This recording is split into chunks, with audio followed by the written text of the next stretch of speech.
उसके बाद में पुण्यात्माओं ये नियम है, और नियमों का हमने गुरुदेव ने बताया कि हमें अंतिम श्वास तक पालन करना है। देखो डॉक्टर चाहे कितना ही अच्छा क्यों ना हो, डॉक्टर का काम होता है आपका ट्रीटमेंट करना, आपका ऑपरेशन करना। उसके बाद डॉक्टर आपको कुछ मेडिसिन देगा और कुछ नियम बताएगा कि आपने अचार नहीं खाना, आपने दही नहीं खाना, और आपने ये टेबलेट्स ये आपने गोलियां लेनी है। तो डॉक्टर चाहे कितना ही अच्छा क्यों ना हो, आपके भयंकर से भयंकर रोग का वो ट्रीटमेंट कर देगा, ऑपरेशन कर देगा। लेकिन यदि ट्रीटमेंट होने के बाद, ऑपरेशन होने के बाद, फिर यदि आपने उस डॉक्टर के द्वारा दी गई उन नियमों को, उन कॉन्स्टिपेशन को, उन परहेज को नहीं ठीक समय से माना, और यदि आपने उनके द्वारा दी गई उन गोलियों को, टैबलेट्स को, दवाइयों को ठीक समय पर नहीं खाया, तो पुण्यात्माओं वो बहुत अच्छा डॉक्टर होने के बाद भी आपको लाभ नहीं दे पाएगा, ऑपरेशन आपका सक्सेस नहीं होगा, बीमारी आपकी नहीं कटेगी। तो हमारे सतगुरु रामपाल जी महाराज जी जो हमारे पूज्य गुरुदेव हैं, वो आध्यात्मिक डॉक्टर हैं, और हम सभी मरीज हैं जन्म और मृत्यु के। हमें जन्म और मरण का रोग लगा हुआ है, और उनसे बढ़कर डॉक्टर दुनिया में कोई नहीं है। और जब हम उनसे संकल्प ले लेते हैं या हम उनसे नाम दीक्षा ले लेते हैं, तो वो हमारा ऑपरेशन कर देते हैं, हमारा ऑपरेशन हो गया। उसके बाद गुरुजी हमें कुछ नियम बताते हैं, परहेज बताते हैं, 11 परहेज है, और हमें उन्होंने चरणामृत दे दिया, प्रसाद दे दिया, आरती दे दी, सुनने के लिए जो है उन्होंने हमें सत्संग दे दिए। अब यदि हम उन गोली दवाइयों को नहीं खाएंगे और यदि हम इन नियमों को, ये परहेज यदि हम नहीं करेंगे, तो पुण्यात्माओं डॉक्टर चाहे कितने अच्छा क्यों ना हो, हम लाभ नहीं उठा पाएंगे। तो आपने इन नियमों का पालन सतगुरुदेव जी के आदेश अनुसार करना है। अब नियम क्या है, दास आप जी को समझा देता है। पुण्यात्मा वैसे तो दास का 50% से ऊपर नेट हो गया है, लेकिन परमेश्वर दया करें, फिर भी कोशिश हम करेंगे। फिर भी थोड़ा बहुत अगर कुछ रह गया तो परमात्मा कल संडे को पूरा करवा देंगे उसमें।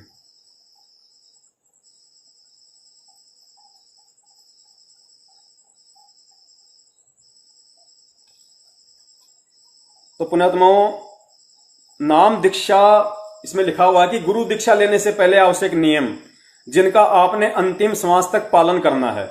अब पुण्यात्माओं हमें कैसे पालन करना है, हमें कैसे अपने गुरु को भगवान मानना है, गुरुदेव ने एक 9-10 मिनट के सत्संग के माध्यम से इस चीज को समझाने का पूरा प्रयास किया। ये नई पुण्यात्माओं के लिए विशेष वीडियो है, जो पुण्यात्माएं नाम दीक्षा ले चुकी हैं, भले सार नाम ले लिया हो, और जो ये वीडियो देख रही हैं उनके लिए भी अति विशेष है, अति आवश्यक है। क्योंकि बिना सत्संग के ही हम मार खाते हैं, चाहे सार नाम क्यों ना ले लिया हो। अगर सत्संग हम गुरुदेव के नहीं सुनते हैं तो हम मार खा ही जाएंगे, काल का दाव लग ही जाएगा।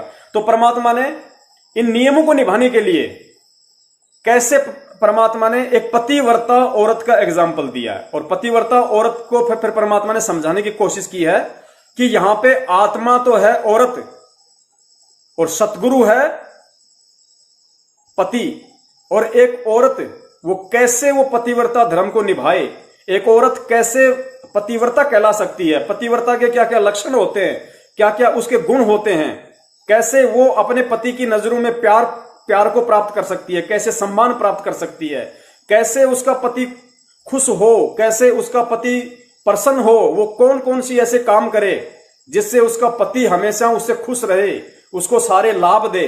तो पुण्यात्माओं वो परमात्मा ने आत्मा और परमात्मा के एग्जाम्पल को देते हुए, यानी सांसारिक लोक में एक पतिव्रता औरत के ऊपर गुरुजी ने 9 मिनट का ये सत्संग किया है। फिर गुरुदेव ने बताया कि औरत तो समझो आत्मा को और पति समझो उस परमात्मा को। और ऐसे हमने इस भक्ति मार्ग में आने के बाद में अपने सतगुरु को अपना पति परमेश्वर समझते हुए हमें ऐसे व्यवहार करना है, उनकी ऐसी ऐसी हमने बातें माननी है, ऐसे नियम में रहना है, तब वो परमात्मा हमारे ऊपर प्रसन्न होगा। तो आप जी इस वीडियो को थोड़ा ध्यान से सुनिए पुण्यात्मा, बहुत ज्यादा दृढ़ता आएगी। ये साध संगति हो रही है पुण्यात्मा, ये सत्संग हो रहा है। परमेश्वर ने हमें इस चीज का आदेश दे रखा है, साध संगति, यानी भगत आपस में मिलके परमेश्वर की चर्चा करें, उनका गुणगान करें। बरवाला में गुरुजी सत्संग करते थे, उसके बाद क्या करते थे, भगत आपस में मिल बैठ के साध संगति करते थे। तो गुरुदेव ने कहा कि उससे आपको दृढ़ता आएगी। कोई पुराना भगत है आपको अच्छी अच्छी बातें बताएगा, आपको दृढ़ता आएगी। तो ये चीजें हम सबके लिए जरूरी है। तो दास भी ध्यान से सुनेगा, आप भी ध्यान से सुनिए।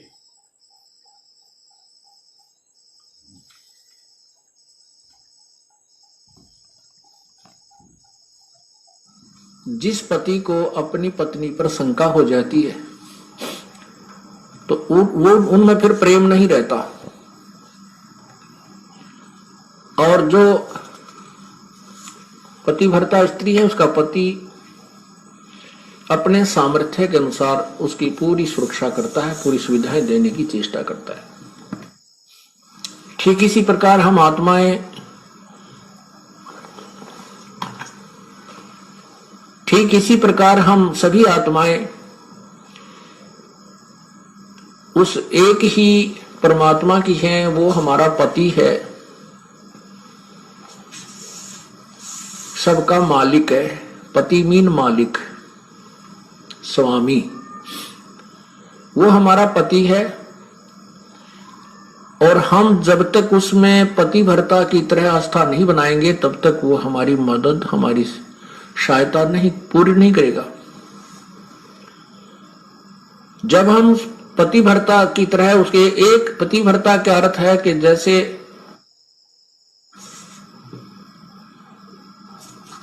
अपने पति के अतिरिक्त किसी भी परपुरुष में आस्था ना हो, चाहे कोई कितना ही खूबसूरत हो, कितना ही धनी हो, चाहे वो कितना ही चटक मटक हो, हमारे मन में दोष नहीं आना चाहिए। और एक अपने पति पर हमने श्रद्धा रखनी चाहिए, उसमें आस्था रखनी चाहिए। तो हम पतिव्रता, पतिव्रता का अर्थ ये भी नहीं होता कि पति के अतिरिक्त सबका अनादर करे, किसी का अनादर नहीं करना। जैसे जेठ जेठानी घर में होते हैं, जेठ है, जेठानी है, देवर देवरानी है, ननंद है छोटी बड़ी, सास ससुर है, इन सबको यथोचित सत्कार देना पतिव्रता का प्रथम कर्तव्य है। लेकिन जो समर्पण अपने पति में होता है वो किसी में नहीं हो सकता, नहीं होना चाहिए। तो हम पतिव्रता हैं। तो उस ऐसे ही जब हम कबीर परमेश्वर के चरणों में आते हैं, हमें ज्ञान होता है, तो हम अपने परमेश्वर के अतिरिक्त किसी के से अपनी मनोकामना पूर्ण की तरफ सपने में भी नहीं सोचेंगे, तो हम पतिव्रता है।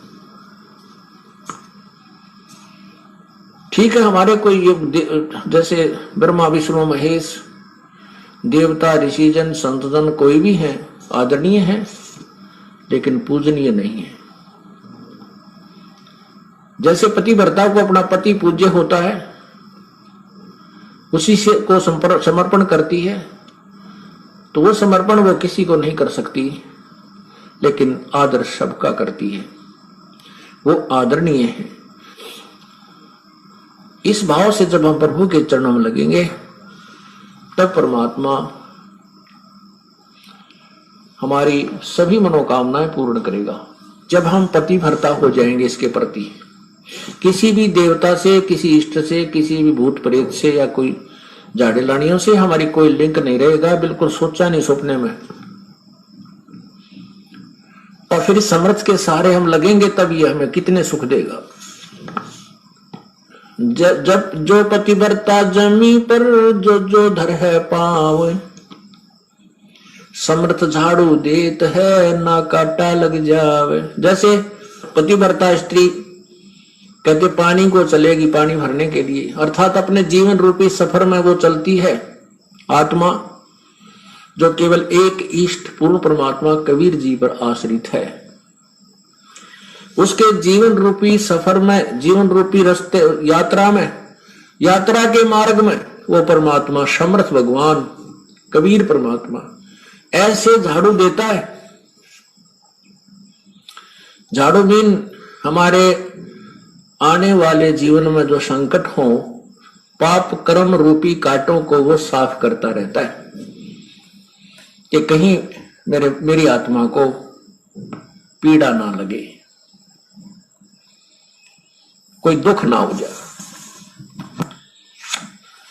अब आपको थोड़ा सा परमात्मा की महिमा सुनाते हैं, पतिव्रता कैसे होनी चाहिए, अर्थात हम प्रभु पर कैसे आश्रित हों। गृह सुकर्मी पतिव्रता सो आन उपावन मूल, एक पुरुष से परस है पतिव्रता समतूल। पतिव्रता का निष्कर्ष बताता हूं। आन उपावन मूल, बिल्कुल भी किसी और की पूजा नहीं करे, वो पतिव्रता आत्मा होती है। एक पुरुष, जैसे इसमें दोनों ही पहलुओं पर विवरण दिया है, जैसे स्त्री अपने ही पति एक ही पुरुष पर आश्रित रहे, ऐसे ही आत्मा एक पुरुष यानी एक परमात्मा पर आश्रित रहे, कबीर भगवान पर। पतिव्रत शुक्र में सो जानिए, एक पुरुष से रात, निर्दाव निर्भयता ना दूजे से बात। अपने मनोरथ पूर्णा के लिए वो किसी अन्य पुरुष से बात, किसी अन्य भगवान की इच्छा नहीं करती, वो पतिव्रता होती है। गरीब सवाल सुकुन किसको कहे, पतिव्रता सो नार, हुक्म अदूर न मेट ही, सो पतिव्रता पार। देखो कितनी गहराई से बता रहे हैं, केवल यही एक लक्षण नहीं है पतिव्रता का। क्या बताते हैं कि पतिव्रता तो हो गई, अच्छी बात है, लेकिन पति कहता है वहां नहीं जाना और वो वहां अवश्य जाती है। पति कहता है ये काम नहीं करना और उसको करती है, तो वो भी पूर्ण पतिव्रता नहीं है। इसमें यही समझाना चाहे, जैसे हम संत आपको आदेश देता है गुरुदेव के बेटा चोरी नहीं करना, बीड़ी नहीं पीना, मांस नहीं खाना, सिनेमा नहीं देखना, ब्याज नहीं लेना, और आप वैसे तो कबीर परमात्मा के अतिरिक्त किसी को नहीं मान रहे हो और ये मर्यादा पालन कर नहीं रहे, तो भी आप पार नहीं हो। क्या बताते हैं, सवाल सुखन किसको कहे, पतिव्रता सो नार, हुक्म अदूल न मेट ही, सो पतिव्रता पार। आदेश की उल्लंघना नहीं करती है, वो पतिव्रता ही पार होगी, वही आत्मा पार होगी। गुरु वचन निश्चय कर मन, पूरे गुरु की सेवा ठान।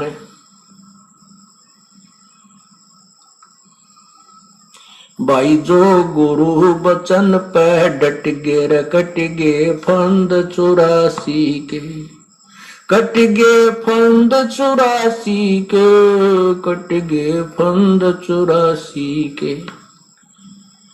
भाई जो गुरु बचन पर डट गे रे, कट गे फंद 84 के। घर आंगन एक सारे है, बचन उल्लंघना होई। घर आंगन एक सार समझे, पतिव्रता अपने घर में रहे चाहे बाहर रहे, उसके आव भाव, उसका चलना बैठना उठना बोलना ऐसा ही रहे जैसे वो घर में रहती है, बाहर भी एक जैसा ही व्यवहार करे और वचन उल्लंघन ना करे। घर आंगन एक सारे है, वचन उल्लंघना होई। आन खसम से ओलने, पतिव्रता है सोई। आन खसम यानी और अन्य पति नहीं बनावे, उससे ओलना माने आड रख है, पतिव्रता है सोई। आन खसम से हंसत वो चंडी चोर चुड़ैल, जिनसे क्या घर बासे है, घर में बसे घुड़ैल।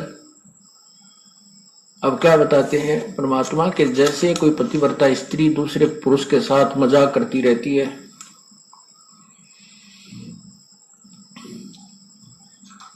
तो उससे दुर्भावना पूर्ण करती है, तो उसमें दोष है।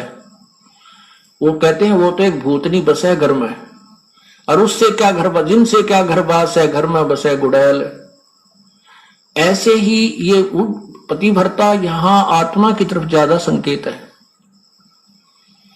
परमात्मा कहते हैं कि मुझे ऐसे ही अच्छे नहीं लगोगे यदि तुम ऊपर से तो कबीर साहब करते हो, अब कबीर पंथी हैं, कबीर साहब के मानने वाले, अंदर से सारे देवताओं की पूजा करते रहते हो। आन खसम से हंसत है वो चंडी चोर चुड़ैल। परमात्मा इतने नाराज होते हैं। कहते हैं परमात्मा 100 वर्ष सतगुरु की पूजा, एक दिन आन उपासी। वो अपराधी आत्मा फिर पड़े काल की फांसी। 100 वर्ष तो ये साधना करते रहना जो हम आपको बता रहे हैं, और एक दिन अन्य पूजा कर लेना परमात्मा कहते हैं वो अपराधी आत्मा पड़े काल की फांसी। तो ऐसी गलती क्यों करेंगे हम? तब करेंगे जब हम ज्ञान नहीं सुन पाएंगे और ज्ञान उस दूसरे ज्ञान के लोगों से हम ज्यादा संबंध रखेंगे तो वो हमें विचलित कर डालेंगे। सच्चा पुण्यात्मों, परम पूज्य गुरुदेव सतगुरु रामपाल जी महाराज जी ने हमें कितनी अनमोल बात बताई है। एक पतिव्रता का उदाहरण देकर आत्मा और परमात्मा के विषय की बात बताई है कि किस तरीके से हम नाम दीक्षा लेने के बाद सतगुरु के प्रति समर्पित रहे। अन्य किसी भी गैर पुरुष अर्थात किसी भी देवी देवता साधु संत में सौपन में भी हमारी कोई आस्था नहीं होनी चाहिए और हम वही कर्म करें जो हमारे परम पिता परमेश्वर अर्थात सतगुरु को प्रिय हों, तो हम उन्हें प्रिय लगेंगे। फिर वो हमारी हर ख्वाहिश हर इच्छा वो पूरी करेगा, हमारी हर डिमांड परमात्मा आध्यात्मिक जीवन की पूरी करेगा। तो परमेश्वर की आप लोगों पर विशेष दया उन पुण्यात्माओं पे जो आगे आने वाले समय में, चाहे आज रात को ही चाहे सुबह, जैसे भी उनको परमात्मा प्रेरणा करें और जैसा वो उचित समझें, क्योंकि दास की सेवा केवल आप जी को गुरुदेव जी के सत्संग आधारों से सत्य बताने की है। उसके बाद पुण्यात्माओं दास का कोई रोल नहीं है। आप जी को यदि सत्य लगे और उचित लगे तो आप जी संकल्प नाम दीक्षा को अपनाना, यदि आप इतना विश्वास कर सको तो। अन्यथा कोई दबाव नहीं है, किसी प्रकार का कोई प्रेशर नहीं है पुण्यात्माओं, ये आपके अपने विवेक के ऊपर है। दास केवल आप जी को परमात्मा से जुड़ने की विधि बता रहा है, उनका विधान बता रहा है। इसमें ना दास का कोई स्वार्थ है और ना ही आप जी को कोई स्वार्थ होना चाहिए। विवेक बुद्धि के साथ में आप जी ने फिर अपने आध्यात्मिक यात्रा को जारी रखना है। हाँ, सहयोग हम भक्तों का रहेगा। यदि कोई चीज समझ में नहीं आती है और परमेश्वर ने यदि हमारे ऊपर दया कर रखी है तो हम उस चीज को समझाने में साध संगति के तहत इस लाइव प्रोग्राम में हर शंकाओं के समाधान के लिए सतगुरुदेव जी की तरफ से तैयार रहेंगे। तो आगे गुरुदेव ने जो नियम बताए हैं वो कितने कंपलसरी हैं। अब जो नियम है प्रथम, इसमें गुरुदेव ने बताया कि गुरु दीक्षा लेने से पहले आवश्यक नियम जिनका आपने अंतिम श्वास तक पालन करना है। नंबर 1 है हुक्का, शराब, मांस, तंबाकू, बियर, सिगरेट, हुल्ला सूंघना, अंडा, सुल्फा, अफीम, गांजा और अन्य नशीली वस्तुओं का सेवन तो दूर रहा, किसी को नशीली वस्तु लाकर भी नहीं देनी है, क्योंकि बुराई करना व उसमें सहयोग देना दोनों ही महापाप हैं और भक्ति मार्ग में विष के समान हैं। ये गुरुदेव का प्रथम नियम है। यानी सतगुरु से उपदेश लेने के बाद, चाहे वो संकल्प नाम दीक्षा से जुड़े चाहे नाम से जुड़े, उसके बाद उस आत्मा के लिए प्रथम नियम है उस आध्यात्मिक डॉक्टर की तरफ से कि आपने नशे पते से बिल्कुल दूर रहना है, चाहे किसी भी प्रकार का नशा क्यों ना हो। आपने नशा करने वाले व्यक्ति का सहयोग भी नहीं करना है। यदि आपने ऐसा किया तो ये आपके सतगुरु के वचन की उल्लंघना हो जाएगी और परमात्मा से आपका जो कनेक्शन जो आपने जोड़ा है वो टूट जाएगा, आपको लाभ नहीं मिलेगा। फिर आपको अपना प्रारब्ध ही मिलता रहेगा जैसा कि आपके भाग्य में है। पुण्यात्माओं, सबसे पहला नियम जो परमात्मा ने बताया तो इसकी उपयोगिता भी बहुत ज्यादा है, क्योंकि नशा इस भक्ति मार्ग में सबसे ज्यादा बाधक है। गुरुदेव ने एक सत्संग में बताया कि हमारी जो नाड़ी होती है इला और पिंगला, जो ये नासिका होती है, एक इंगला एक होती है पिंगला, इड़ा और पिंगला।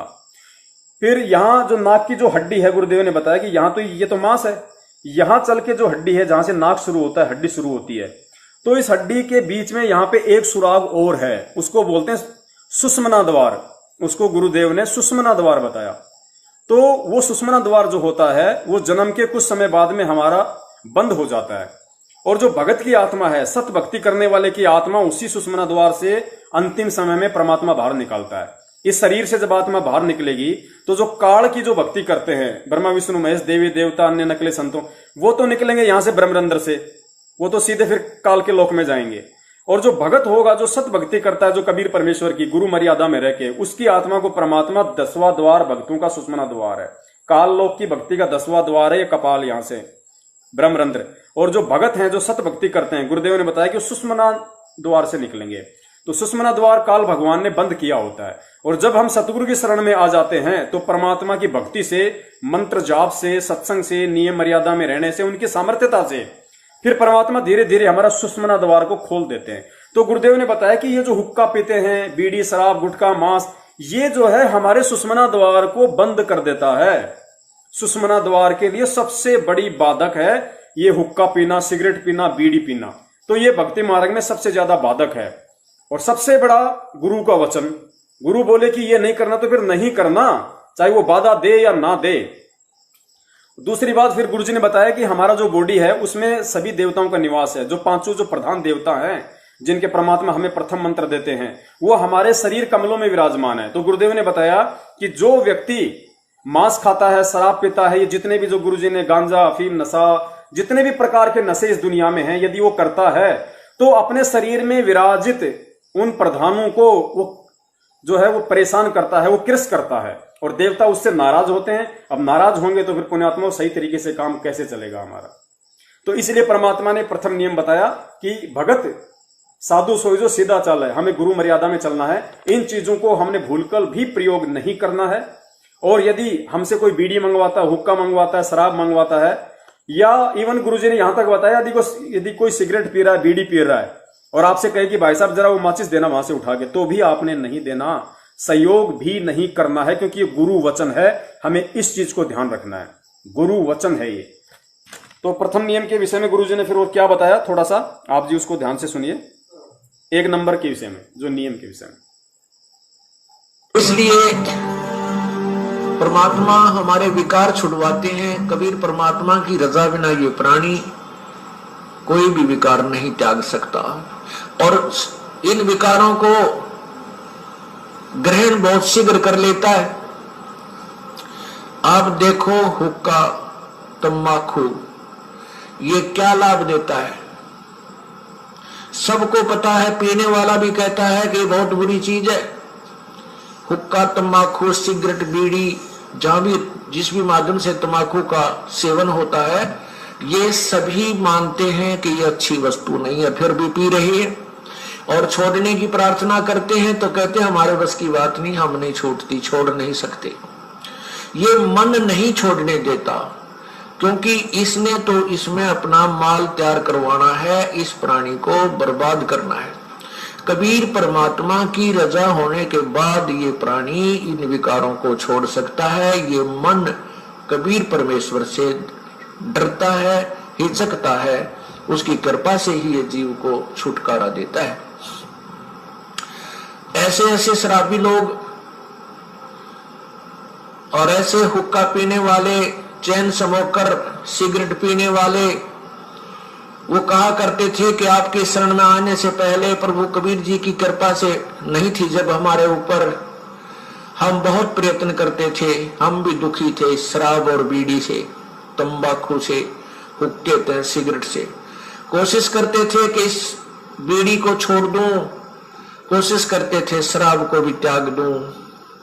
कई बार तो कहते हैं शाम के समय बंडल तोड़ के और फेंक देते थे बाहर कि आज नहीं पीनी, बीड़ी पीऊंगा ही नहीं रात को। कहते हैं रात को जब भी आंखें खुलती और बीड़ी की ऐसी ललक उठती कि रात के वह जूठे टोटके जो पहले पड़े थे कोई, उनको उठाकर और लगा लगा कर पीता, जब अपनी वो हवस शांत करता और फिर शुरू हो जाती। और जिस दिन से परमात्मा कबीर जी की कृपा हुई है, उसके बाद अब बदबू आती है। कोई और भी पीता है तो भी ऐसा लगता है जैसे ये क्यों पी रहा है, और हमें भी वो तंबाकू का धुआं बहुत बुरा लगता है। तो परमात्मा कबीर परमेश्वर जी कहते हैं कि ये तंबाकू, शराब, मांस, नशीली वस्तुएं कभी प्रयोग नहीं करनी चाहिए। ये काल ही करवा रहा है और परमात्मा की कृपा से, ज्ञान से और उनकी रजा से ये बुराई छूट जाती है। क्या बताते हैं, जैसे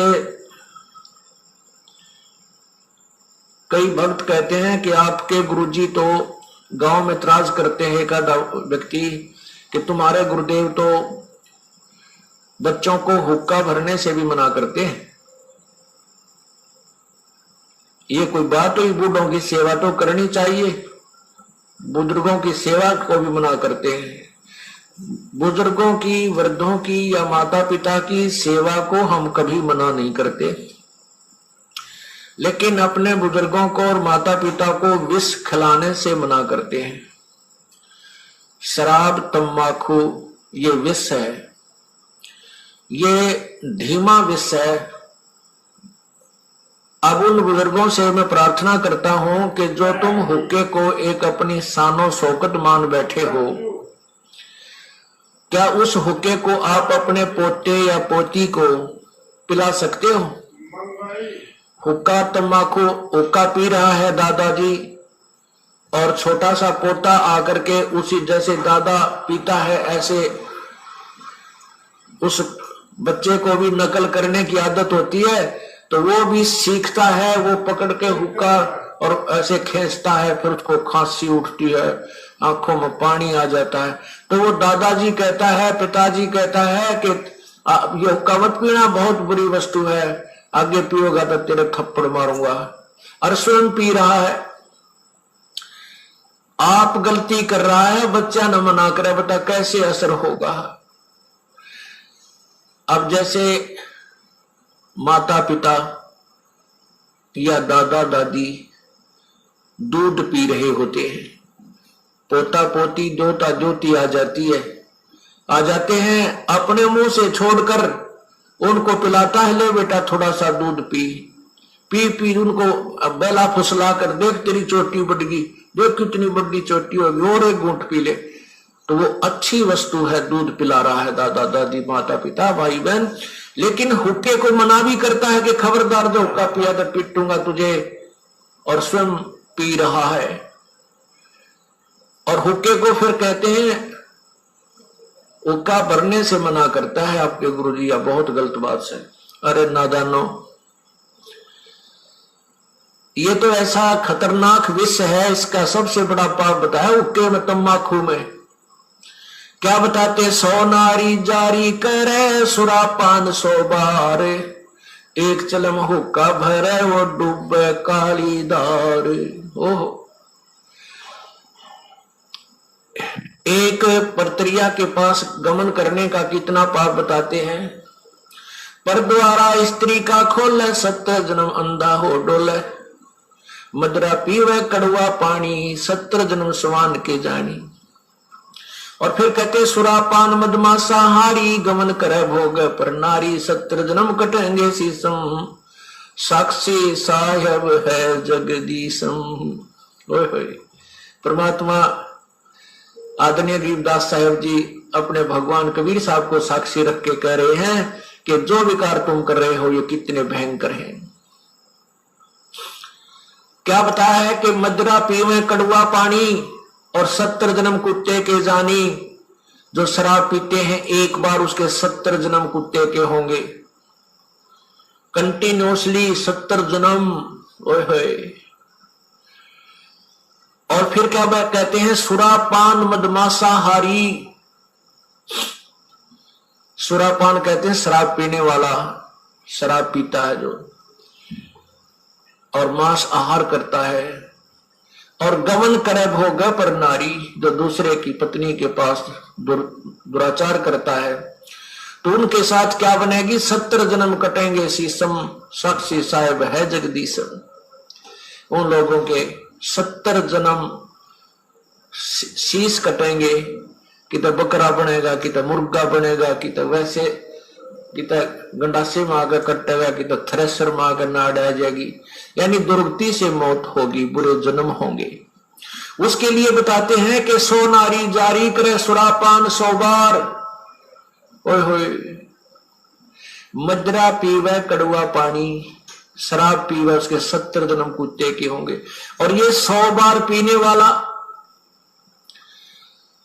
100 बार पी ले और 100 बार पर नारी गमन कर ले, उनको कितना पाप हो जाएगा? बहुत ज्यादा। कहते उन सबको मिलाकर एक हुक्का पीने वाले को, एक हुक्का भरने वाले को पाप है। पीने वाले गेला तक के बनेगी, क्या बुरा हाल होगा उसका जो केवल भरकर देता है, पीने का सहयोग देता है, उसकी ये दुर्गति। और पीने वाले का तो पता नहीं कितना जुल्म होगा उसके ऊपर।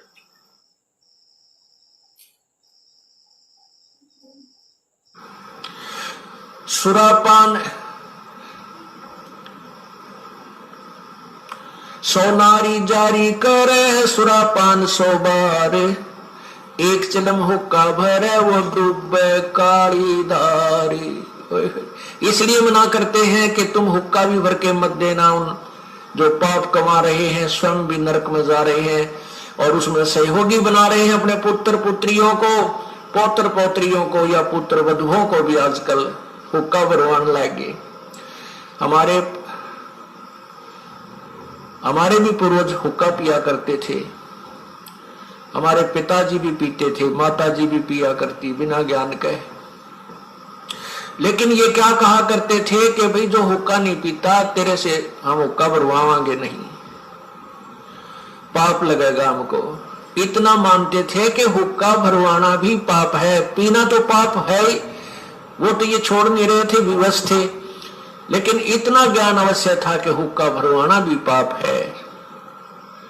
जो पीवे है वो तो पाप का भागी हो ही रहा है, वो तो नरक में जाएगा। तो पुण्यात्मा परमात्मा की भक्ति से वो सब पाप खत्म हो जाते हैं। जैसे कपड़ा मैला हो जाता है साबुन लगाने से वो ठीक हो, स्वच्छ हो जाता है। तो हमारे माता पिताजी को जब ये ज्ञान हुआ तुरंत त्याग दिया उसी दिन। उसके बाद आज 20 वर्ष हो गए इन्होंने छुआ नहीं है उस पाप को। तो इसी को कहते समझा है तो सर दर पांव बहोर नहीं रे ऐसा दाव, निर्मल जीवन हो गया, समस्त शरीर हो गया और भक्ति भगवान की प्रवेश हो गई। सच्चा पुण्यात्माओं, आगे परमेश्वर ने हमें नियम नंबर 2 बताया कि किसी भी प्रकार का कोई व्रत, तीर्थ, गंगा स्नान आदि नहीं करना तथा किसी अन्य धार्मिक स्थान पर नहाने या दर्शनों के लिए नहीं जाना है। किसी मंदिर में पूजा और भक्ति के भाव से नहीं जाना है कि इस मंदिर में भगवान है। भगवान कोई पशु तो है नहीं जो उसको पुजारी ने मंदिर में बांध रखा है। भगवान तो कण कण में व्यापक है। उसके गुणों का लाभ लेने के लिए प्रथम तो गुरु बनाइए, नाम लेकर सुमिरन करो, तब आपको ईश्वरीय लाभ प्राप्त होगा। कबीर साहब कहते हैं, कबीर पर्वत पर्वत में फिरा कारण अपने राम, राम सरी के जन मिले जिन सारे सब काम। तो पुण्यात्माओं, दूसरा जो नियम बताया परमात्मा ने कि हमें किसी भी प्रकार का कोई तीर्थ, व्रत, गंगा स्नान या कोई भी जहां पे लोग नहाने के लिए जाया करते हैं, सोचते हैं कि हमारे वहां जाने से हमारे पाप कटेंगे, लाभ मिलेगा, तो सतगुरु के शरण में आने के बाद, क्योंकि सतगुरु हमें वो सारे लाभ देगा जो लाभ हमें इस दुनिया के सारे व्रत, तीर्थ, गंगा स्नान, मंदिर, मठ, राम, भगवान जो नहीं दे सकते आजीवन, वो सुख एक सच्चा सतगुरु अपने शरण में लेते ही शुरू कर देगा। तो फिर हमारे गुरुदेव कहते हैं कि भाई मालिक की वाणी भी है कि एक के साधे सब सदे और सब साधे सब जाए, माली सिंचे मूल को फले फूले अगाए। तो हमने केवल मूल की पूजा करनी है, एक सतगुरु की पूजा करनी है, परमात्मा की।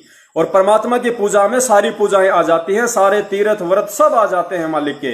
ये गुरु का वचन है जो हमें मानना पड़ेगा। फिर गुरुदेव ने बताया कि भक्ति भाव के अलावा, जैसे आप किसी मंदिर के पास रह रहे हैं, आपका मकान ही किसी मंदिर के पास है, या मान लीजिए आप किसी पुजारी की पत्नी है और आपने नाम ले लिया और पुजारी जी को समझ में नहीं आया तो रहना भी आपको मंदिर में पड़ेगा। तो गुरुदेव कहते हैं कि ऐसे कोई दोष नहीं है। चाहे आप सुबह से लेकर शाम तक मंदिर में, मस्जिद में बैठे रहो, रात को चाहे आप मंदिर में जाके सो, कोई दिक्कत नहीं है। लेकिन उस जगह पे हमने इस भाव से ना रहना है, ना जाना है कि यहां आया हूं तो मुझे कुछ लाभ मिलेगा, ये भगवान मुझे कुछ लाभ देंगे। भक्ति भाव से हमें उन मंदिर मस्जिद में नहीं जाना है, अन्यथा चाहे रात दिन वहीं बैठे रहो, वहीं सो, उसमें कोई दोष नहीं बताया। थोड़ा सा गुरुदेव जी के मुख कमल से सुन लीजिए और अच्छे से समझ में आएगा।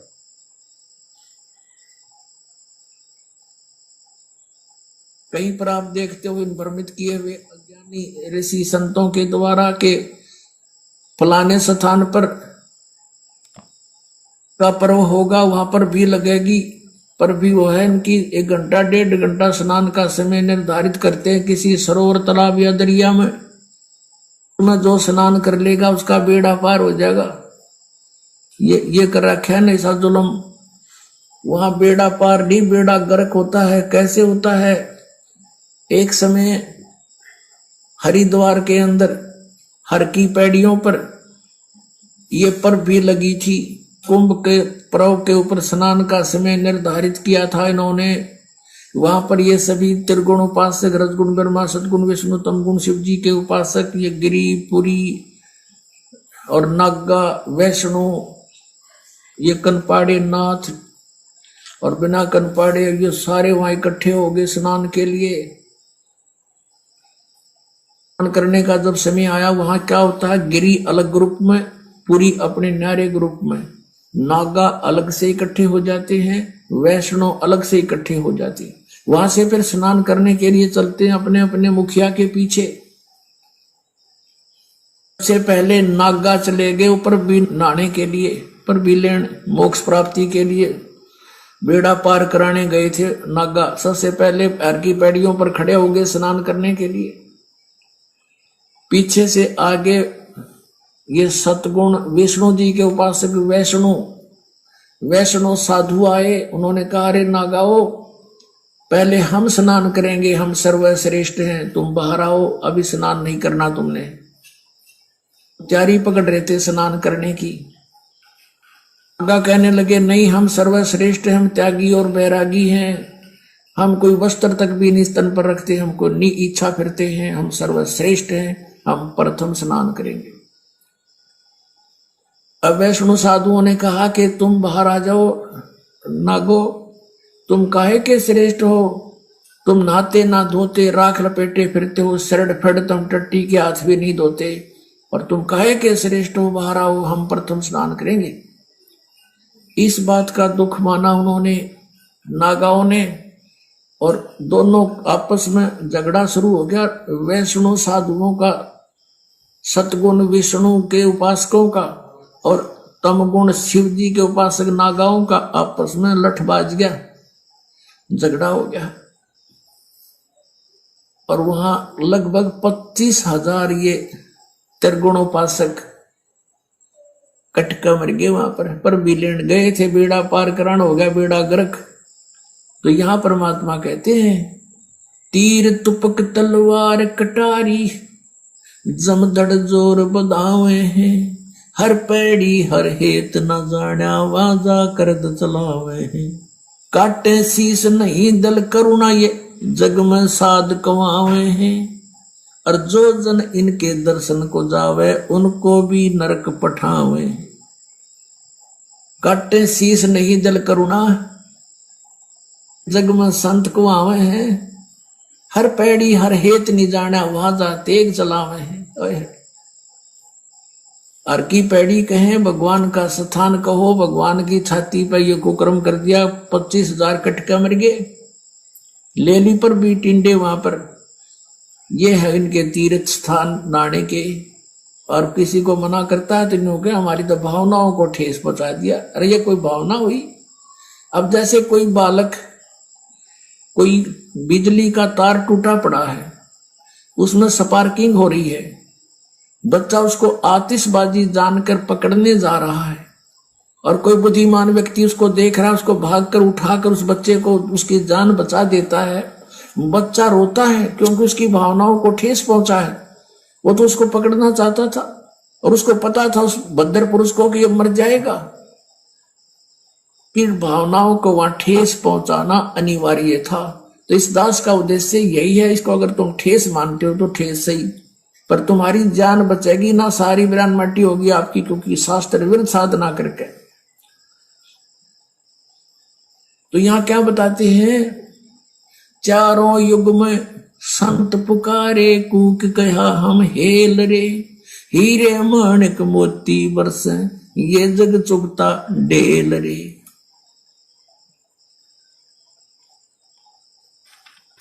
तो पुण्यात्माओं, आगे परमेश्वर का नियम नंबर 3 है, यदि किसी की मौत हो जाती है तो उसके फूल आदि नहीं उठाने हैं, ना ही कोई पिंड भरवाना है, ना ही 13 माही 6 माही बरसोदी पितृ पूजा, कोई भी समाधि पूजना, श्राद्ध निकालना आदि कुछ नहीं करना है। ये 5 तत्व से बना शरीर तो एक वस्त्र की तरह है, मूल वस्तु जीवात्मा है, वह कर्म आधार पर नए शरीर में जा चुकी होती है। हम अज्ञानियों द्वारा भ्रमित होकर पीछे क्रियाएं करते रहते हैं जो व्यर्थ है। गरीबदास जी महाराज कहते हैं, देह पड़ी तो क्या हुआ, सभी झूठी सभी पटीट, और पक्षी उड़ा आकाश को चलता कर गया बीट। तो परमेश्वर जी कह रहे हैं कि यदि नाम दीक्षा लेने के बाद में यदि अपने परिवार में, घर में किसी की उपदेशी की अनुपदेशी की कोई मृत्यु हो जाती है, तो हमने वो पाखंड, वो सांसारिक, वो कर्म नहीं करने जो अज्ञानता के चलते समाज करता है। उनके फूल उठाना, फिर उनको गंगा जी में विसर्जित करना, फिर उनके पिंड भरना, फिर पंडित जी को बुला के उनके गरुड़ की कथा करवाना, फिर बाद में उसके 6 माही बरसोदी पित्र उसके श्राद्ध निकालना, आडंबर पाखंड, ये हमें नहीं करना। परमेश्वर कहते हैं कि यह शरीर तो एक वस्त्र की तरह है, मूल वस्तु जीव आत्मा है। अब जीव आत्मा ने जैसी भक्ति करी उसी आधार से वो अपने वो कर्म भोगेगी, चाहे पीछे से चाहे उस शरीर का आप कुछ भी कर लो, कुछ भी फर्क नहीं पड़ना है। पुण्यात्माओं, मूल वस्तु जीव आत्मा है। आज हम जीवित हैं, आज यदि हमें कोई थप्पड़ मारेगा, हमें कोई कील चुभाएगा तो हमें महसूस होगा, हमें दर्द होगा। कल को जब मृत्यु हो जाती है तो जीव आत्मा निकल गई, अब ये शरीर मिट्टी है, चाहे इसको गाड़ो, चाहे इसमें कील मारो, चाहे इसको हथौड़ा मारो, इसको कुछ महसूस नहीं होगा। तो मूल वस्तु जीव आत्मा थी। अब जीव आत्मा ने शरीर में रहते सहते, गुरुदेव कहते हैं, क्या कमाया, क्या भक्ति करी, कैसी साधना करी, कैसा खाया पिया, उस आधार से वो अपने कर्म लेकर गई। अब उसने वो कर्म भोगने अच्छे बुरे, और ये शरीर मिट्टी है। अब तुम इसको चाहे अज्ञानियों के कहने पे गंगा जी में डालो, चाहे कुछ भी करो, कोई फायदा किसी प्रकार का नहीं है सिवाय तुम्हारे लूटने पिटने के। सुनिए सतगुरुदेव जी के मुख कमल से।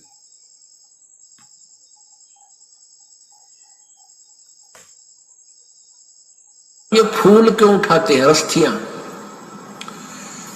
अस्थियां जो व्यक्ति मर जाता है, मृत्यु हो जाती है स्त्री पुरुष की, तो उसको जला देते हैं, स्वाहा करते हैं हिंदू रीति में, हिंदू समाज में। तो फिर उसका वो अस्थियां क्यों उठाते हैं? अब ये पहले जीव आत्मा जाता है तपस्या पे, मनुष्य शरीरधारी, वहां इसका बक्कल उतर ले है, इसमें से जो गंध है वो निकाल कर फिर यू भेजा है धर्मराज के पास। धर्मराज के पास इसका ऑटोमेटिक कैलकुलेशन पावर है, ये इतने कर्म किए, ये तेरा जीवन जा भागवा, तो ये प्रेत बन जाता है मान लीजिए। तो प्रेत बनते ही फिर सीधा इसको पटकते हैं नीचे, ये सीधा आता अपने घर में इतनी लंबी कील गाड़े पावे, फिर यू बार बार फिर देखता है तेरे शरीर को कहाँ ले गए थे, शमशान घाट में। वहां पहुंचता है ये सूक्ष्म शरीर में, ये प्रेत आत्मा बनकर। तो वहां वो अपनी हड्डियों को अपनी मानकर उनका चिपक जाता है, अकिया मेरी या मेरी को ताजा जला पावे, नारी पहचान हो सब उसकी तय, उसका चिपक जाए, ये है मेरा शरीर। अब ये क्या करते हैं जंतर मंत्र करने वाले, ये सेवड़े शावड़े नालायक, ये उन अस्थियां ठालावे, उन अस्थिया को चिपका हुआ आवे कि मेरी है मेरी है, फिर उसका करके जंतर मंत्र, और फिर उसको किसी और में प्रवेश कर देते हैं, वह बिरान माटी उसकी भी और अगले की भी शुरू हो जाती है। तो इन पेट भर संतों ने, ऋषियों ने, गुरुओं ने क्या सोचा कि इन एक धंधा और दे जा, जिसका मरे है स्त्री या पुरुष। उनको ये कहने लगे, इनके पास कोई मोक्ष मार्ग तो था नहीं कि इसका कल्याण हो जाए बेचारे का। तो वो नो कहने लगे, तुम इन सारी राख न डाल के और गंगा में बहा दो। अब गंगा में दरिया में डाले पाछे वो कितना का कित जाएगा, उसका भूत ने बेरा पट्टा ना कौन सी तेरी थी। तो अब उनका मानना ये था उन गुरुओं का कि इस राख ने ठुआ के और दूर गिर का गंगा में, और वहां और दुकान खोल ली, वहां बैठ के पांडे कि भाई मोक्ष कराना है तुम्हारे पिता का, वहां वो जंतर मंत्र करेंगे, उनको कुछ दक्षिणा देना, उनकी फिर सेटिंग, उनके एजेंट वो गांव गांव के ब्राह्मण, वो गुरु नकली, इन्हें बहुत जबरदस्त जाल फैला रखा था जीव ब्रह्मांड का। तो वहां फिर ये अस्थि ठाण का प्रोग्राम शुरू हो गया। इब हमने ना तो भूत बनना, कति गारंटीड बात समझ लेना, जो ये मार्ग भक्ति का दास आपको दे रहा परमेश्वर कबीर जी का दिया हुआ है, इसका मोक्ष तो पक्कम पक्का है। मान लीजिए कोई पैर थलस गया, किसी का रेपट बीघा नहीं जा पाया, तो मनुष्य जीवन मिलेगा, और किसी अन्य योनि में नहीं जाएगा, और ना जाने कितने जन्मों तक वो मानव ही बनता रह सकता है, इतने पुण्य हो जाएंगे, लेकिन होगी फिर दुर्गति आगे चल के। तो कोशिश ये करना है कि अब ये भूल ना लगे, ये बात बढ़े नहीं। सच्चाई पुण्यात्माओं, आगे सतगुरुदेव जी ने चौथा नियम दिया है, हमें अन्य किसी भी देवी देवता की पूजा नहीं करनी। कबीर साहब कहते हैं, माई मसाणी सेठ शीतला भैरव भूत हनुमंत, परमात्मा उनसे दूर है जो इनको पूजनते। कबीर देवी देव ठाडे भये हमको ठोर बताओ, जो मुझ कबीर को पूजे नहीं उसको लूटो खाओ। और फिर परमेश्वर कहते हैं कि कबीर 100 वर्ष सतगुरु की पूजा एक दिन आन उपासी, वो अपराधी आत्मा फिर पड़े काल की फांसी। तो हमने सतगुरुदेव जी के इस वचन की पालना करनी है कि हमने इष्ट रूप में अपने सतगुरु के अलावा, कबीर भगवान के अलावा अन्य किसी भी देवी देवता की पूजा पाठ नहीं करनी है। 10 मिनट का वीडियो आप जी पहले पतिव्रता के ऊपर सुन चुके हैं। उसमें परमेश्वर ने इसी बात पे जोर दिया है कि पतिव्रता स्त्री कौन होती है, जो सौपन में भी अपने पति के अलावा गैर पुरुष का विचार मन में नहीं लाती है। तो गैर पुरुष वहां पे देवी देवता, नकली साधु संत हैं, और अपना पति वहां पे सतगुरु है। तो वही पत्नी अपने पति को भाती है, यानी वही आत्मा अपने सतगुरु को प्रिय होती है, जो उसके आदेशों में चलती है, जो उसके अलावा सौपन में भी किसी गैर का विचार अपने मन में नहीं लाती है। फिर भी सतगुरुदेव जी का सुनिए छोटा सा सत्संग।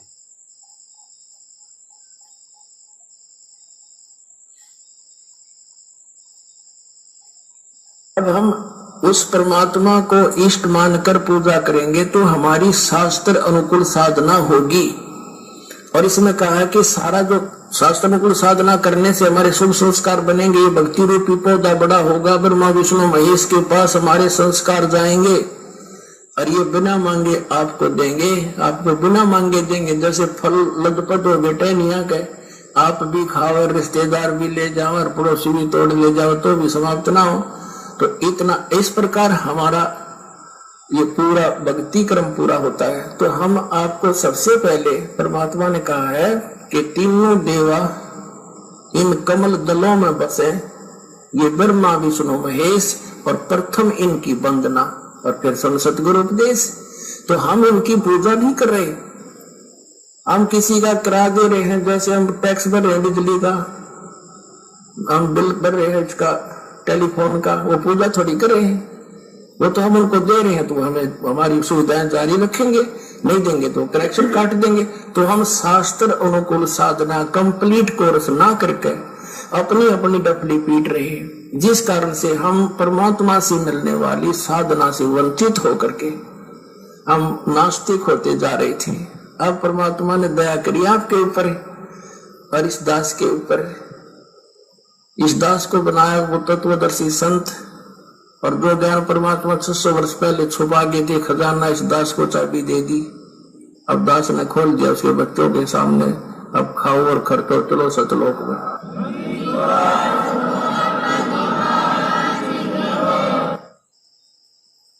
तो पुण्यात्माओं, इस नियम में हमें परमेश्वर ने समझा दिया कि हमें क्यों देवी देवताओं व अन्य किसी भी भैरव भूत हनुमान या किसी भी पितृ वगैरह किसी की कोई पूजा नहीं करनी है। केवल हमें सतगुरुदेव अर्थात कबीर भगवान की ही पूजा करनी है। अन्य से हमें ना कोई लाभ होना है।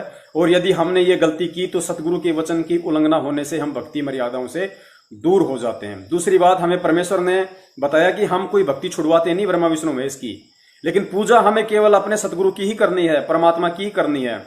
हमें इनकी साधना करनी है। साधना अगर करते रहेंगे तो हमें यहाँ की सुख सुविधा मिलती रहेगी, क्योंकि ये ब्रह्मा विष्णु महेश जी यहाँ के मैनेजर हैं, और परमात्मा हमें जो भी लाभ देगा वो इन मैनेजरों के माध्यम से ही देगा, क्योंकि ये व्यवस्था भी परमात्मा ने ही की हुई है। तो इसलिए परमात्मा हमें ब्रह्मा विष्णु महेश जी से लाभ लेने का वास्तविक विधि बता देते हैं। वास्तविक इनके जो मंत्र हैं वो हमें उन्होंने दे दिए। तो हमने केवल जब तक हम यहाँ रहेंगे इस शरीर में, तब तक हम केवल इनसे सुख सुविधा लेते रहेंगे, जो परमेश्वर के माध्यम से जो परमेश्वर इनको देंगे और ये हमारे को देंगे। तो हमने केवल इनकी साधना करनी है, भक्ति इनकी पूजा नहीं करनी है। हमें परमेश्वर इनके वास्तविक भक्ति मंत्र बता रहे हैं जिनसे ये जल्दी आकर्षित होंगे। एक सत्संग में गुरुदेव ने बताया कि जैसे भैंसा को भैंसा राम करते रहो नहीं देखेगा, आप कुत्ते को कुत्ता कुत्ता बोलते रहो वो नहीं देखेगा, क्योंकि वो तो उनके शरीर के नाम है, लेकिन उनको आकर्षित करने का क्या मंत्र है वो अलग है। अब जैसे भैंसा राम है, उसको भैंसा राम कहोगे नहीं देखेगा। तो गुरुदेव ने कहा कि उसको थोड़ा सा बोल दो उड़ रही, तो गुरुदेव कहते हैं तुरंत देखेगा, कान खड़े कर लेगा कहां से आवाज आई। आप कुत्ते को कुत्ता कुत्ता कहो नहीं सुनेगा, उसको धीरे से बोल दो त्योल त्योल, तुरंत देखेगा, क्योंकि वो उनको जो है आकर्षित करने के वास्तविक मंत्र हैं, कोडवर्ड है वो। तो इन सभी देवी देवताओं के, ब्रह्मा विष्णु महेश जी के, दुर्गा के, गणेश जी के, शंकर जी के, इनके वास्तविक जो मंत्र हैं जो दुनिया नहीं जानती, ये ओम नमः शिवाय, हर हर महादेव, ओम नमः भागवते विष्णु देवाय नमः, जय गणेश, ये मंत्र नहीं है। ये तो नकलियों ने अपने मनमुखी रूप से बना रखे हैं। वास्तविक इन देवी देवताओं के जो मंत्र हैं वो सतगुरुदेव जी हमें देते हैं, ताकि इनसे ये देवता जल्दी जो है हमारी तरफ आकर्षित होते हैं। और सांसारिक इस भक्ति के लिए हमें जो सांसारिक सुखों की जो जरूरत है, सांसारिक लाभ और साधन हमें जो चाहिए, वो इन्हीं के माध्यम से हमें परमात्मा दिलवाएगा। तो हम केवल इनकी साधना कर रहे हैं, पूजा नहीं। अगला नियम गुरुदेव ने बताया, ऐसे व्यक्ति का जूठा नहीं खाना जो नशीले पदार्थों का सेवन करता हो। ये 5 नंबर नियम है। हमें ऐसे किसी भी व्यक्ति का, चाहे घर का हो, चाहे परिवार का हो, यार दोस्त रिश्तेदार कोई भी हो, जो आदमी नशा करता है, बीड़ी सिगरेट पीता है, या अन्य जो भी शास्त्र विधि को त्याग कर जो भी मनमानी पूजा पाठ करता है, हमें उस व्यक्ति का जूठा बिल्कुल भी नहीं खाना है। ये सतगुरुदेव जी का आदेश है, वरना भक्ति मार्ग में इस आदेश की उल्लंघना होने से हम मर्यादा रहित हो जाएंगे, परमेश्वर के लाभ से दूर हो जाएंगे। तो जिस व्यक्ति ने नाम दीक्षा नहीं ले रखी है सतगुरु रामपाल जी महाराज जी से इस पृथ्वी पे, उसके अलावा हमने किसी भी व्यक्ति का जूठा खाना नहीं खाना है। नंबर 6, जुआ ताश कभी नहीं खेलना। पुण्यात्माओं, ये जुआ खेलना, ताश खेलना, ये क्रिकेट देखना, क्रिकेट खेलना, सिनेमा देखना, ये पुण्यात्माओं हमारे समय और श्वासों की बर्बादी है। भक्ति मार्ग में अब हमें इन चीजों की कोई आवश्यकता नहीं है, और ना ही इन चीजों को हमें अपना बिजनेस बनाना है, ना ही इन चीजों को हमें अपना कैरियर बनाना है। बहुत सारे भगत भाई हैं, वो अपने बच्चे को क्रिकेट एकेडमी ज्वाइन करवा देते हैं, अपने बच्चे को बॉक्सिंग, जूडो, कराटे वो करवा देते हैं। तो पुण्यात्माओं, हमने वो नहीं करवाने हैं, क्योंकि ये ना तो हमारे जीवन में कुछ काम आने, ना हमारे शरीर के लिए कोई फायदेमंद है, ना इनसे हमें कोई ज्ञान मिलता है। तो ये चीजें हमें बिल्कुल भी नहीं करनी है। और सुनिए आप जी सतगुरुदेव जी के मुख कमल से गुरुदेव जी ने क्या आदेश दिया।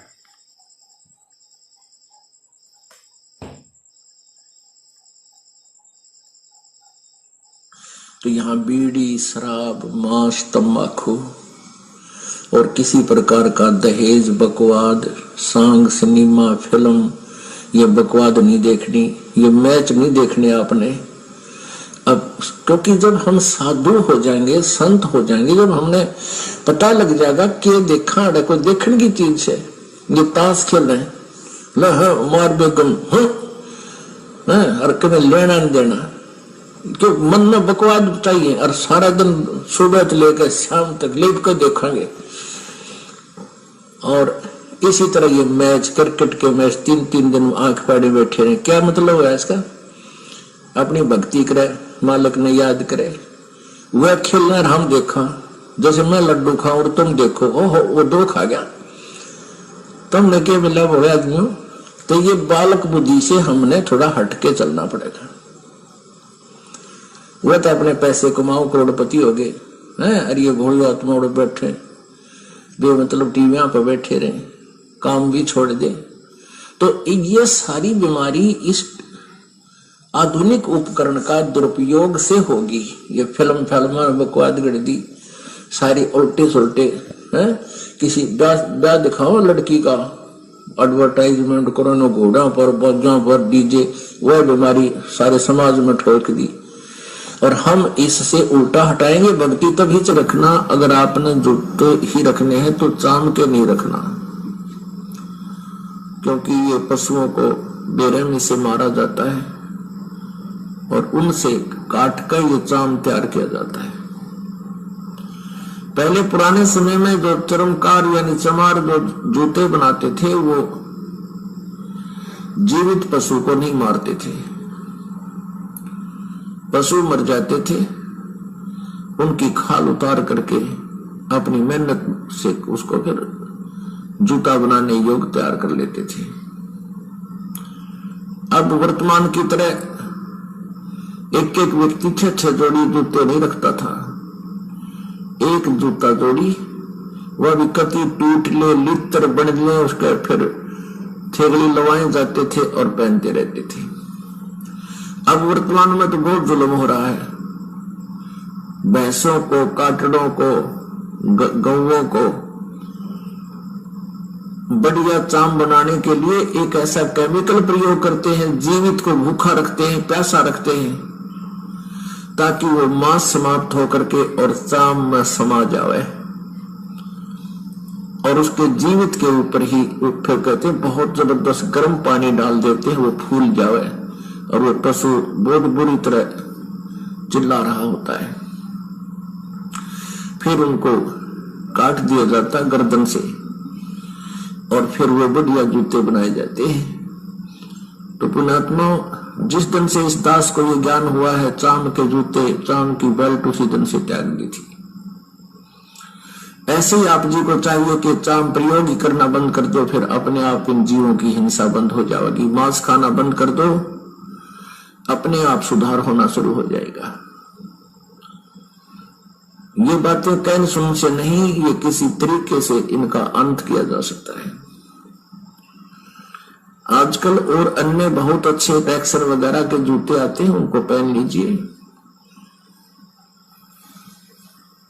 और जैसे मिलिट्री वगैरह में है, वो सरकारी मामला है, गवर्नमेंट का है, वहां आपको दोष नहीं है वो कैसे जूते पहनने को दे। प्राइवेट फिर आप वो नहीं पहनोगे, केवल ड्यूटी के समय वो पहन सकते हो, उसके बाद अपना दूसरे सिंपल चप्पल पहन लो, चाहे हवाई चप्पल, ये भी बढ़िया। हमने अपने पापों के जो सोर्स हैं उनको खत्म करना है और जो पुण्य के सोर्स हैं उनको बढ़ाना है।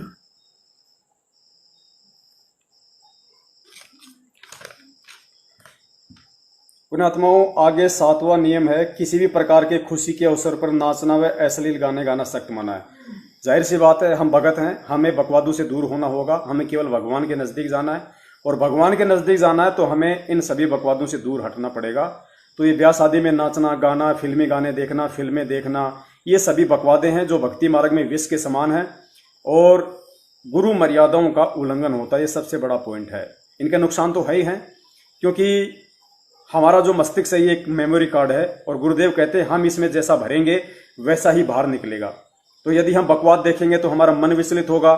और दूसरी बात, जब यदि बकवादे हम देखेंगे, फिल्म देखेंगे, ये गाने देखेंगे, और परमेश्वर कहते हैं जब तुम भक्ति करने बैठोगे, मंत्र करने बैठोगे, आरती करने बैठोगे, तो काल भगवान जो तुमने बकवाद इस मेमोरी कार्ड में फीड की है, वो फिल्में, वो क्रिकेट, वो फालतू के लोगों के साथ में बैठना, उल्टी सीधी बातें करना, जो बकवाद तुमने इस मेमोरी कार्ड में भरी है, और जब तुम भक्ति शुरू करोगे तो काल भगवान उस मेमोरी को चालू कर देगा, तो तुम्हें भक्ति में मन नहीं लगने देगा। वो बकवादे तुम्हारे अंदर आएंगे बार बार, वो फिल्मी गाने याद आएंगे, यार दोस्तों के साथ बैठ के की गई मीटिंगें याद आएंगी। तो भक्ति मार्ग में ये विष के समान है और गुरु का आदेश है। नियम नंबर 9, नियम नंबर 8, अपने गुरुदेव जी की आज्ञा के बिना घर में किसी प्रकार का यज्ञ हवन धार्मिक अनुष्ठान नहीं करवाना है। बंदी छोड़ अपनी वाणी में कहते हैं, गुरु बिन यज्ञ हवन जो कर ही मिथ्या जाए कभू नफल ही। गुरु बिन होम यज्ञ जो साधे औरों 10 मन पातक लागे। यानी गुरु जी की आज्ञा के बिना जब आप भक्ति मार्ग में आ जाओ तो गुरु जी यानी सतगुरु रामपाल जी महाराज जी के आज्ञा के बिना आपने किसी से कोई पाठ धर्म यज्ञ हवन नहीं करना है। आपने कोई बड़ा भंडारा नहीं करवाना इस मकसद से कि मुझे लाभ मिले।